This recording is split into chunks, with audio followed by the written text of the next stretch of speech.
Welcome to MCN. We're here at Royal Enfield's Tech Centre, hidden in deepest Leicestershire. We're here to introduce a new bike to you, the Royal Enfield Interceptor Bear.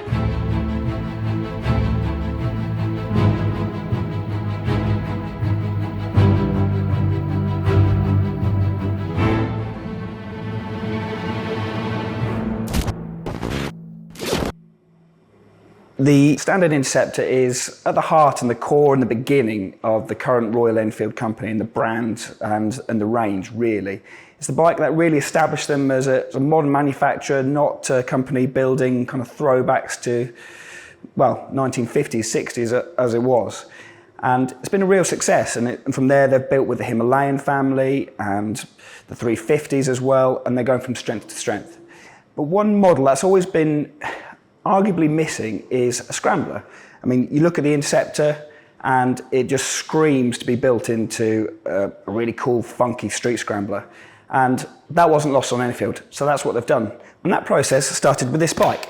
This is the early development mule for the Bear. Now, as you can see, it's based on an Interceptor and it's very rough and ready, and its purpose in life is to give you that initial idea of what the geometry should be, what the wheel sizes are, where the handlebars should be. So it's all kind of hand raw over the standard bike. It's 3D printed parts, kind of things just knocked out on a lathe or a milling machine. And this is actually a battle from a motocross bike built to pass noise tested at a proving ground. And over the past few years, they've been working on it and refining it from there. And they've come up with a finished production bike, which is this.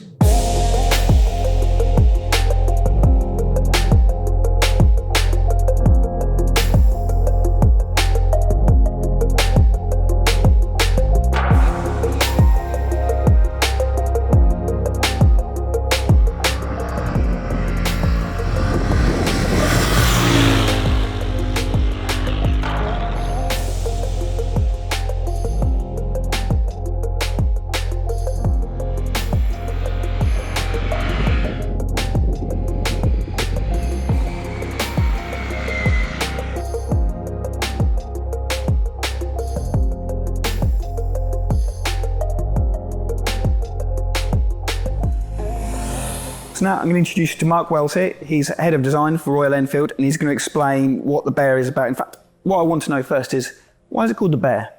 So it's called the Bear after a famous race that happened in California, a desert race that happened in California back in the 1960s. So Big Bear race or scramble left from various points, but in 1960 it left from Lucene Valley.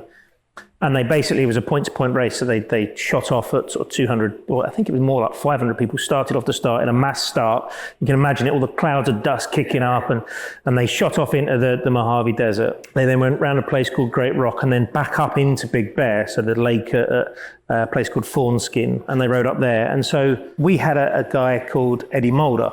And Eddie went on and had a really successful career racing all sorts of bikes, both flat track and scrambles and stuff. But this was he rode as part of the Checkers Motorcycle Club. And he was only 16. And he turned up as an unknown on a Royal Enfield Fury and won the race, and it was a shock win, really. And so in honor of that, race and that whole part of our heritage, we decided to name this bike the Big Bear. Okay, so that's the connection.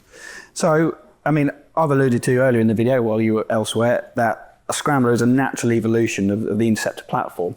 At what point did you decide you were going to build the Bear? Where did that idea come from? Was it based on customer feedback, or was it something that you'd always planned to do? A bit of both. So, I mean, obviously, the heritage of the Interceptor starts with a scrambler. So back again in the 60s, Royal Enfield built what was called the VAX Interceptor. And these were almost like a pre-production prototype. I think they only made like 120 or 170 of them. But it was kind of the first scrambler, sort of factory-built scrambler, which then went on and they then built what they called the Road Scrambler, which was the Mark I Interceptor, effectively. And so that kind of idea of a scramblerized Interceptor has always been there in our head. That connection's always been there between Interceptor and street scrambler. And obviously, other people have seen that when they bought the bikes. We've seen lots of people customize their Interceptors, put knobbly tires on them, scramblerize them, put different exhausts on. And so it's always been something that we've had sort of, in our mind as something we wanted to do. And so, we kicked off the project before COVID and started looking at how do we take this bike and make it work in that genre, and trying to get it so that it kind of fit the balance between road bike and dirt bike. So I think we've struck a really nice balance between the two. So it's still a really, really capable road bike. You know, you take this bike down some canyon roads and it is just brilliant. You know, it just feels great. Loads of front end competence. Those new 43mm upside down shower forks at the front really make a difference to how planted it feels at the front. And yeah, so as a road bike, it works really well. We have lifted the suspension up a little bit, pushed the seat height up. We didn't want to go too high with the seat height. And so, I mean, this really is a road scrambler. The idea of this is that it looks the part, does the thing. If you get onto a gravel trail, say you want to throw a bag on the back and you want to go camping for the weekend, you can do that. You can go along a fire trail. You're not going to go and win an enduro on this. You know, it's that. So it's kind of a bike for unmade roads rather than kind of single track, sort of deep wooded trails, 100%. Things like that. Yeah, that's exactly it. So, you know, as I say, you'll get down an unmade road with it, but it's very much a stylistic choice. It's very much I mean, that said, you know, the tyres are 50/50 tyres.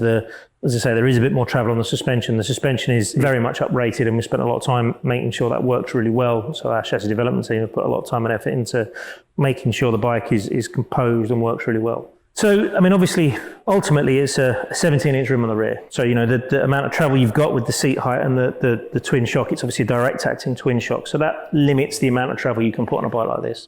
And it very much is that sort of street scrambler style. You know, that's exactly where we've positioned it. And I think it looks great. I think it's come out really well. You know, it's changed the proportion of the stance of the bike. It just lifts it all up a little bit, makes it look a little bit more aggressive. For me, it just works really well. So the off-road ability is there if you want it, but if not, it's not going to compromise the sort of day-to-day usability of the bike. Absolutely correct, yeah. I mean, and as I say, you know, as a road bike, as a canyon carver, it works really well. So if we go into a little bit of how the Interceptor transformed into the Bear, those choices that you made in terms of style, because you can go in one or two ways with a scrambler. You can go low mudguard or high mudguard, big tail. So why does the Bear look as it does?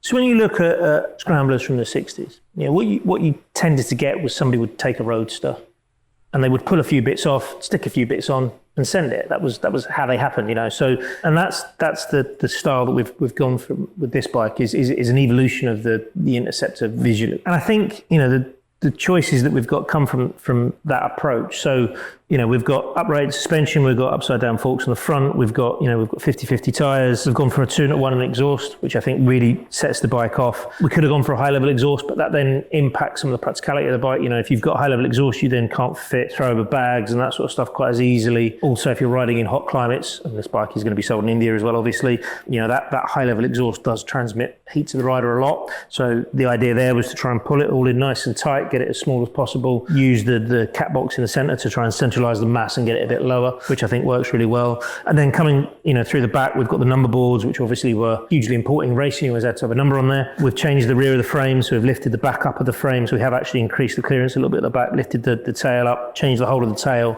So we have got this slight sweep to the subframe. That's unique to this bike. Correct, yeah, that's unique to this bike. And we've done that, and we've pulled the tail piece up. There's a whole new number plate hanger, a whole new tail light, new seat unit. So, you know, I think all of those changes together, and I think really that and just the stance of the bike. So by changing the suspension geometry, you get a bike that feels a little bit more aggressive. And that stance, I think, immediately when you see the two bikes next to each other, this just feels a little bit more rugged, a bit more off-roady. And that was the idea. Not to move too far from the original Interceptor, but to take it and do exactly as those guys in the 50s and the 60s would have done. All right, so we've gone through the styling and design side of things. Tell me a little bit more about the mechanical, the suspension, the engine, things like that. Okay, well, for suspension, I think the best person to talk to is Chris Hunt. He leads our chassis development team. He's the lead engineer on that. And their job is to define the chassis dynamics and how the bike handles and performs and how it feels. So he's the person to talk to give you the information on that.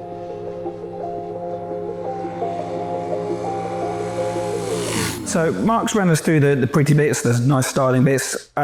I want you to go through the oiler bits, Chris. Now, we looked briefly at your development mule earlier. It's kind of sort of your baby. Tell us how you got from that bike to this bike and what changes and decisions you've made in terms of how it rides. So the mule is really where it all starts, and that gives us our nominal settings. And then it's basically going through each of the components part by part, basically. But all the development is done at our testing facility in Spain. So we focus on the area of the bike that needs the most work, essentially. This is a very different brief to the Interceptor. So We've got upside down forks on it. So it's essentially getting a balance between all those components and trying to put our bit of Royal Enfield DNA into what is now the scrambler version of the Interceptor. It's very different to the Interceptor. It's difficult to say whether it's softer or firmer because it's got two ends of the bookend to brief. It's got to be off-road so it doesn't crash through its suspension. It can take, big potholes and the occasional dip you're going to get on these off-road loops. But I'd say that it's a very different suspension to the Interceptor. We've worked really closely with Showa. So we've got a Showa 43mm upside down forks in the front and Showa RSUs in the back. It's a bit more sure-footed. Has to be more sure-footed than the Interceptor. It's certainly not as light and retro as the Interceptor would be. It's a bit more sure-footed. Let's say it's a bit more mature position, but it's got to cover both eventualities. We're really chuffed of the road manners of this bike. It's a great thing to ride on the road. It's a very different bike to the Interceptor. So does it have a little bit more of a sporty edge, I guess? Yeah, and again, we try and do this on all of our models. It's that balance of not being too intimidating, so it can appeal to a wider audience. But if you do want to put the hammer down, the front end in this bike is really, really fun.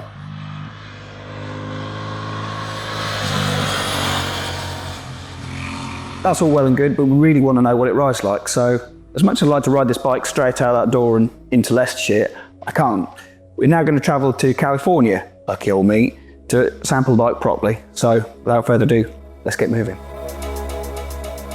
So the press launch was the stuff dreams are made of. Amazing road under the Californian sun with the stunning San Bernardino mountains as the backdrop. The sort of ride that you'd really soak up on something like a street scrambler. You're not going at the sort of speed you would on a sports bike or a super naked, yet you've still got a torquey, wide-barred tool to play with and enjoy the road as well as the surroundings. So how does the Bear stack up? As with many Enfields, it's a straightforward kind of bike that matches up to those expectations you have before you get on it. Most of the comments you can make about the Interceptor, you can make about the Bear too. In isolation, that stronger mid-range they claim it has isn't obvious. You'd have to be an existing owner of an Interceptor or ride them back-to-back to really feel it. So it's a similar formula of easygoing, useful and manageable power. Peak torque comes in at just over 5,000 RPM, so it's no rev monster, but it's really easy to get at the best of what it's got, and it's unintimidating as well. It's one of the last large capacity multi-cylinder bikes that doesn't come with traction control as standard, and you'd have to be really hand-fisted or riding in sketchy conditions to need it. Between the thudding, slow revving delivery that it has and the surprisingly sporty suspension, it makes plenty of grip not to need that digital control anyway. It's still only 47 horsepower at the end of the day, so while it does have a pleasant charm about it and does the job most of the time, it can be a bit wanting sometimes. Our ride rose up sharply from the valley floor near Palm Springs, up into those mountains that I was talking about before, and climbing to those higher altitudes you had to really work as it struggled with both the gradient and the thin air. If you took a pillion or loaded it up with a lot of luggage, I think it'd probably struggle a little bit as well and really feel weighed down. One thing that isn't lacking is the chassis. The inadjustable suspension is nothing special when you look at it, but it's set on the sportier side, and it offers a surprisingly sportive ride. There's no massive pitching back and forth on the throttle or the brakes, and it can be loaded up with lean and corner speed without tying itself in knots. It's not the quickest steering bike, but it feels really secure and confidence inspiring, and it holds the line as you need it to, or you can adjust in mid-corner if there's something unexpected on the road. The brakes are okay, not bad, not great, but realistically this is a bike that's in its comfort zone below 75 miles an hour or so, but it doesn't need ferocious brakes. The ABS doesn't get too involved and it ruin the ride. Being able to switch off the rear is nice if you want to do skids and mess around or take it off-road, though most of the time it's not a problem to leave it on either. Talking of off-road, that's where it's not the greatest. It still doesn't have the suspension travel that you'd expect from a real sort of dedicated trail bike, and the wheels are small too. So that really comes across when you ride it on the trails. Anything that's hard packed, dry and smooth is fine, but any kind of loose surfaces or potentially wet trails, and you're really going to struggle. We hit some dusty, sandy patches and it really got it a little bit uncomfortable and started sliding around, and it was sort of difficult to get that confidence back and feel like you're in control of it. I wouldn't be venturing any further than unpaved roads or forestry fire rides with it. This isn't an adventure bike, it's just something that you can get off the tarmac and get to your campsite or somewhere that's just not on the main roads, but you're not going to go do anything technical with it. The only other gripe I had from the first ride impression was the comfort. Just 30 minutes in, I found myself shifting around the seat to try and get comfortable again. It's quite thin. On the stretch freeway, riding into a headwind, I found it was really hard on my neck, even just to hold 70 miles an hour. So there's no wind protection from any of the items at the front, the clocks, the headlights and so forth. I got a brief go with the optional comfort seat. That's got much thicker padding. It adds another 15mm to the seat height. That immediately felt better, although I will admit I didn't get the sort of full stint to try it in full. And there's also a fly screen, which I'd definitely be investigating as well, just to take that little bit of pressure off your head and off your neck. You wouldn't expect a bike like this to cover huge daily mileages, but Enfield do tout it as a fun road trip bike, and as it comes, it's not quite up to that, so you're going to need to sort it out with either these genuine accessories or something from the aftermarket. All that said, the familiar Enfield Plus point applies to the Bear, and that's value. It's going on sale from $6,749 in the UK. For that price, well, it's not perfect. It's also a lot of bike that will no doubt prove satisfying to owners, as Enfield's other models already do. It genuinely isn't another large capacity scrambler for anywhere near what Enfield are asking. If you're looking at the Ducati, the Triumph or the Fantic, big capacity scramblers, they're on around £3,000 more. And none really offer a huge benefit over what the Enfield has to offer.